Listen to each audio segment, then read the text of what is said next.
పరిసరాలు అద్భుతంగా తయారవ్వాలి, అనారోగ్యాలు ఉండకూడదు, ఆరోగ్యవంతమైన పరిసరాల కోసం చెత్త ఎప్పటికప్పుడు ఎత్తేయాలి, ఇంటికి 3 రూపాయలు కలెక్ట్ చేయండి అని చెప్పారు. మరి జగన్మోహన్ రెడ్డి గారు ఏం చెప్పారు? అదే కదా, ఆయన 30 రూపాయలు 60 రూపాయలే కదా, మరి మీరేమో 90 రూపాయలు కలెక్ట్ చేయమని చెప్తున్నారు కదా. మీరు అపోజిషన్లో ఉన్నప్పుడేమో చెత్త మీద పన్ను వసూలు చేస్తారా, చెత్త ముఖ్యమంత్రి అని ఒకడు, చెత్త నా కొడుకని ఒకడు, మరి మిమ్మల్ని ఏమనాలి ఇప్పుడు? అదే చెత్త పన్నుని కొనసాగిస్తున్నటువంటి ఈ రోజుకి మీరెక్కి 35 రోజులైంది. చెత్త పన్ను ఎక్కడన్నా ఆపారా?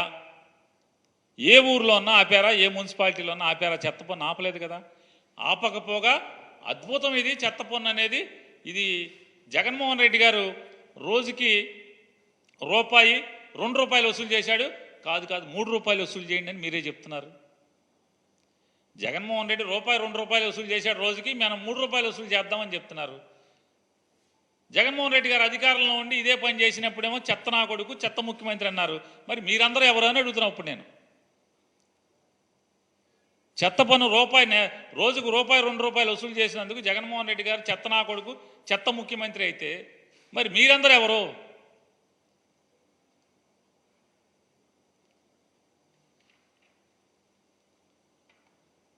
మైన్స్ మీద ఇచ్చారు ఆయన పాపం శ్వేతపత్రం. చంద్రబాబు నాయుడు గారు మైన్స్ మీద శ్వేతపత్రం ఇచ్చేయండి అంటే చంద్రబాబు నాయుడు గారు 5 ఏళ్లలో కంటే కూడా జగన్మోహన్ రెడ్డి గారు 5 ఏళ్లలోనే మైన్స్ మీద ఆంధ్రప్రదేశ్ రాష్ట్రానికి రాబడి గట్టిగా వచ్చింది కదా. మరి ఎవరు సమర్థవంతమైన ముఖ్యమంత్రి? అనుభవం ఉన్నటువంటి 40 ఏళ్ళ ఇండస్ట్రీ, 14 ఏళ్ళ అనుభవం ఉన్న మీరు సమర్థమైన ముఖ్యమంత్రి? కానీ మైన్స్లో మీకంటే 2-3 రెట్లు ఎక్కువ ఆంధ్రప్రదేశ్ రాష్ట్ర ప్రభుత్వానికి ఆదాయం ఎక్కువ అనుకూర్చినటువంటి జగన్మోహన్ రెడ్డి సమర్థుడైన ముఖ్యమంత్రి? ఎవరు సమర్థుడు? ఇవాళ ఈయన సమర్థత జోలికి చూస్తుంటే మనం చంద్రబాబు నాయుడు గారి సమర్థత చూస్తే 40 ఏళ్ల ఇండస్ట్రీ, 14 ఏళ్ల ముఖ్యమంత్రి. జగన్మోహన్ రెడ్డి గారినేమో ఇష్టారాజ్యంగా నోటికి వచ్చినట్టు బూతులు తిడుతూ, శ్వేతపత్రంలో 4 అబద్ధాలు, 10 జగన్మోహన్ రెడ్డి గారిని బూతులు తిడతాం. ఇదే కదా శ్వేతపత్రం అంటే? తిడతమే, జగన్మోహన్ రెడ్డి గారిని తిడతమే కదా. ఏంటయ్యా వీళ్ళ పరిస్థితి అంటే, ఈ 40 ఏళ్ళ ఇండస్ట్రీ, 14 ఏళ్ల అనుభవం అని చెప్పేటువంటి నారా చంద్రబాబు నాయుడు గారు బడ్జెట్ కూడా ప్రవేశపెట్టలేనటువంటి దుస్థితి.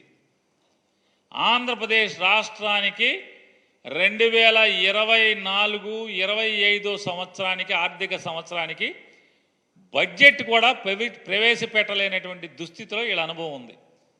ఎందుకు వచ్చింది? మీ అనుభవం దేం చేసుకుంటాకి? ఏమైనా అక్కడికి వచ్చిందా? బడ్జెట్ ప్రవేశపెట్టలేని పరిస్థితి కదా మీది. 2019 సాధించిన తగ్గి ఉండడం చాలా అవసరం. అంటే ఏమీ లేని ఇస్తరాకి ఎగిరి పడుతూ ఉంటుంది, ఎగిరి పడుతుంది. అన్నీ ఉన్న ఇస్తరాకి చాలా నిండుగా ఉంటుంది.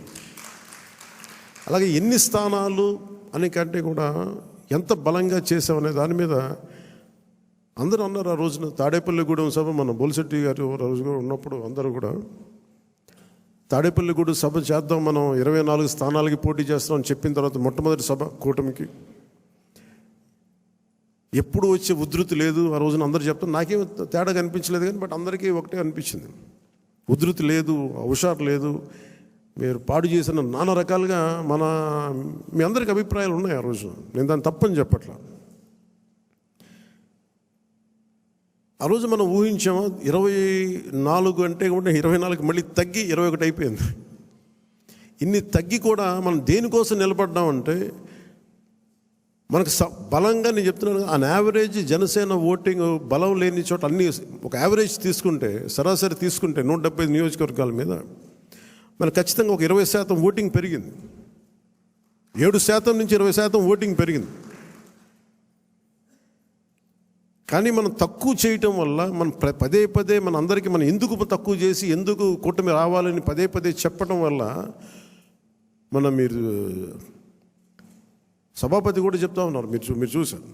అయినపాత్రుడు గారు చెప్తా ఉంటే ఎన్టీ రామారావు గారు పార్టీ పెట్టినప్పుడు ఇంత మెజారిటీలు రాలేదు, అప్పుడు కూడా మాకు 3,000 4,000 వచ్చినాయి.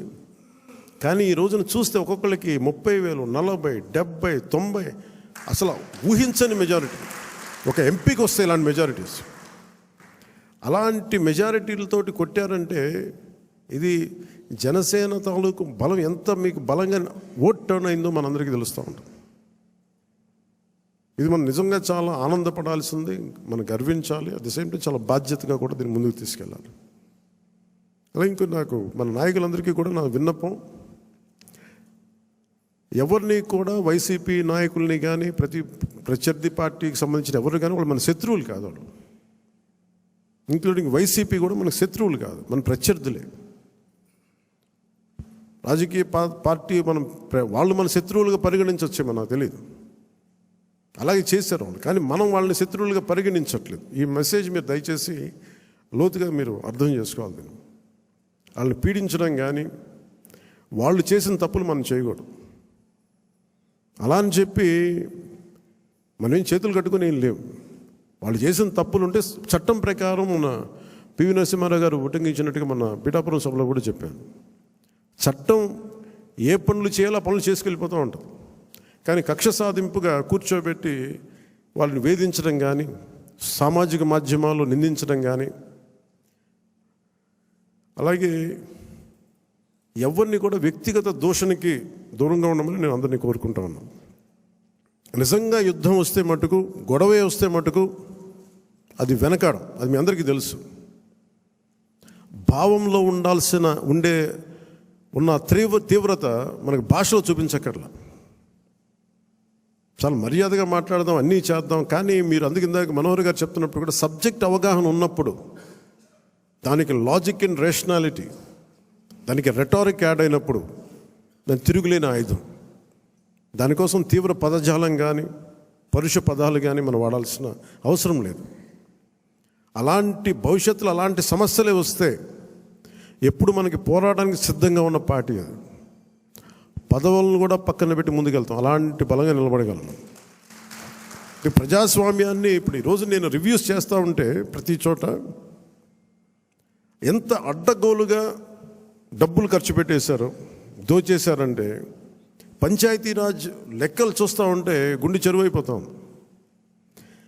200 కోట్లు కనీసం పే చేయలేని పరిస్థితుల్లో ఒక 40 కోట్లు పే చేస్తే చాలా పెద్ద ప్రాజెక్టులు అయిపోతాయి.